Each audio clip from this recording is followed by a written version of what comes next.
Good morning, welcome back to Hindi class. काव्य चल रहा था हमारा तुलसीदास, राम लक्ष्मण परशुराम संवाद। क्या समा बंधा हुआ था कि सीता स्वयंवर है, परशुराम जी जो हैं बड़े क्रोधित होकर आते हैं, लक्ष्मण उनसे व्यंग्य उक्तियों में जवाब देता है।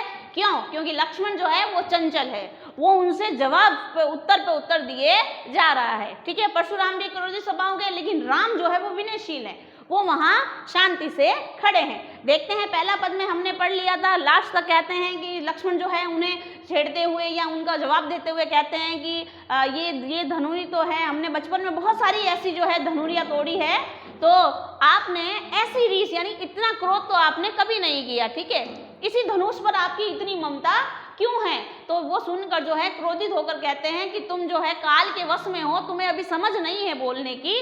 तो ये त्रिपुरारी का धनुष है, कोई मामूली धनुरियों के समान नहीं है। ठीक है, नेक्स्ट दूसरा पद हम देखते हैं, सुनना ध्यान से। लखन कहा हंसी हमरे जाना, लखन कहा हंसी हमरे जाना, सुनहु देव सब धनुष समाना। लक्ष्मण कहते हैं, हंसकर कहते हैं, कहा हंसी हमरे जाना के हे गुरुदेव, हमारी जानकारी में तो सुनहु देव सब धनुष समाना। हे देव सुनो, मेरी नजर में तो सारे के सारे धनुष एक समान है, चाहे वो बचपन में तोड़ी हुई धनुरिया ही क्यों नहीं हो और अभी ये शिव का धनुष ही क्यों ना हो, मेरी नजर में तो सब बराबर है। का छति लाभू जून धनु तोड़े, का छति लाभू जून धनु तोड़े, देखा राम नयन के भौरे। क्या कहते हैं?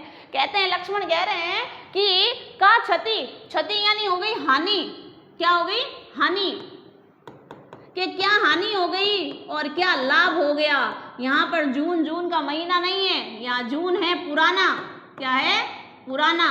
तो कहते हैं लक्ष्मण, का क्षति लाभू जून धनु तोड़े, कि इस पुराने धनुष के टूटने से आपकी क्या हानि और आपको क्या लाभ हो गया। देखा राम नयन के भौरे, यहाँ नयन तुम्हारी आंखें नहीं है, यहाँ नयन है नया, यहाँ नयन नया। तो कहते हैं कि देखा राम नयन के भौरे, राम ने तो इसको नए के भ्रम से देखा था, राम को नहीं पता था कि ये धनुष इतना पुराना है, राम ने इसको नए के भ्रम में देखा था। छुअत टूट रघुपति न दोषु, लक्ष्मण कहते हैं छूते ही टूट गया, रघुपति का कोई इसमें दोष नहीं है। बिनु काज करे कत रोसु, हे मुनि बिना कारण ही क्यों रोसु यानी क्यों रीस कर रहे हो, क्यों क्रोध कर रहे हो, क्योंकि राम ने तो इसको नए के भ्रम में देखा था और छूते ही टूट गया। बोले चिते फरसु की ओरा, चिते यानी देखकर किसकी तरफ? हमेशा हाथ में क्या रखते हैं? परसू यानी फरसा रखते हैं। तो चिते बार बार अपने फरसे की तरफ दृष्टि करके कहते हैं रेसठ, रेसठ यानी मूर्ख, रे मूर्ख सुनहु स्वभाव न मोरा, हे मूर्ख क्या तूने मेरा स्वभाव नहीं सुना है? सारा संसार जानता है, तुमने मेरे स्वभाव के बारे में नहीं सुना है। बालकू बोली बधु नहीं तो ही, बधु यानी वध, बालकू बोधी यानी बालक समझकर मैं तेरा वध नहीं कर रहा हूं, और केवल मुनिजड़ जाने ही मोही। मुनिजड़ होता है सामान्य मुनि। क्या होता है? सामान्य मुनि। के रे मूर्ख, मैं तुम्हें बालक समझकर वध नहीं कर रहा हूं, तेरा छोड़ रहा हूं, और तुम केवल मुझे मुनिजड़ जान रहा है, तुम मुझे केवल नॉर्मल यानी दूसरे मुनियों ऋषि मुनियों की तरह सामान्य मुनि समझता है। नहीं, क्या कहते हैं परशुराम? अपनी विशेषता बता रहे हैं। बाल ब्रह्मचारी, मैं बाल ब्रह्मचारी हूं, अति कोही यानी अत्यधिक क्रोधित स्वभाव का हूं, और विश्व विदित ये सारा संसार जानता है, क्षत्रिय कुल द्रोही यानी राजाओं के कुल का द्रोह करने वाला हूं, मैं राजाओं के कुल का नाश करने वाला हूं, और इस बात को सारा संसार जानता है। अंडरलाइन करना बहुत इंपॉर्टेंट है। ये भुजबल भूमि भूप बिनु कीना, अनुप्रास अलंकार है यहाँ, या वर्णों की आवर्ती हो रही है बार बार। ठीक है, जहां पर दो या दो से अधिक वर्णों की आवर्ती हो, अनुप्रास अलंकार। तो भुजबल भूमि भूप बिनु कीनी, विपुल बार महिदेव न दीनी। क्या कह रहे हैं?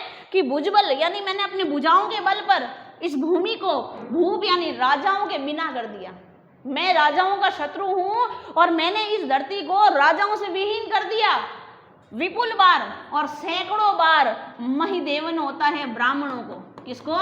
ब्राह्मणों को दान में दे दी है। मैंने हजारों बार, सैकड़ों बार जो है भूमि को राजाओं से विहीन कर दिया, नामो निशान मिटा दिया राजाओं का, और ब्राह्मणों को दान में धरती दे दी। सहस्त्र बाहु भुज छेद निहारा, छेद निहारा यानी काटने वाला, छेद निहारा यानी काटने वाला।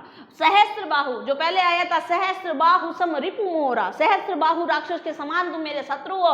कह रहा है सहस्त्र बाहु के भुजाओं को काटने वाला है।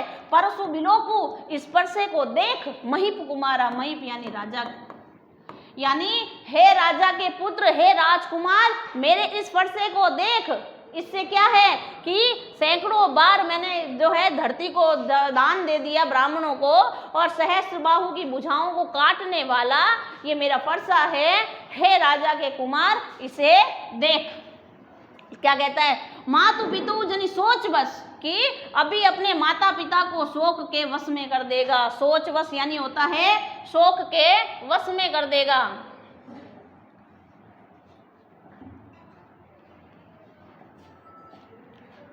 मातु पितु जनी सोच बस, सोच बस यानी क्या है यहाँ पे, शोक के वश में।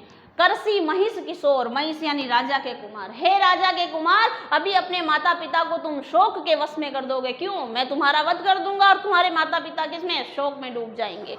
तो घर बन के अर्भक दलन, इंपॉर्टेंट लाइन में ध्यान रखना, घर बन के अर्भक दलन परसु मोर अति घोर। कवि कहता है यहाँ पे, लक्ष्मण परशुराम जी कहते हैं घर बन के अर्भक दलन, यानी मेरा फरसा इतना घनघोर है, इतना कठोर है। क्या है कि उसके हुंकार मात्र से गर्भन के अर्भक, अर्भक यानी पल रहा बच्चा, गर्भ में पल रहा बच्चा भी, गर्भन यानी गर्भ में, अर्भक यानी पल रहा बच्चा, दलन यानी उसका वध हो जाता है। परसु मोर अति घोर, यानी मेरा फरसा इतना घनघोर है कि उसकी हुंकार मात्र से, उसकी आवाज से गर्भ में पल रहे बच्चे भी अपना दम तोड़ देते हैं। तो हे राजा के कुमार, तू मेरे इस फरसे को देख कि अभी तू अपने माता पिता को शोक के वश में कर देगा।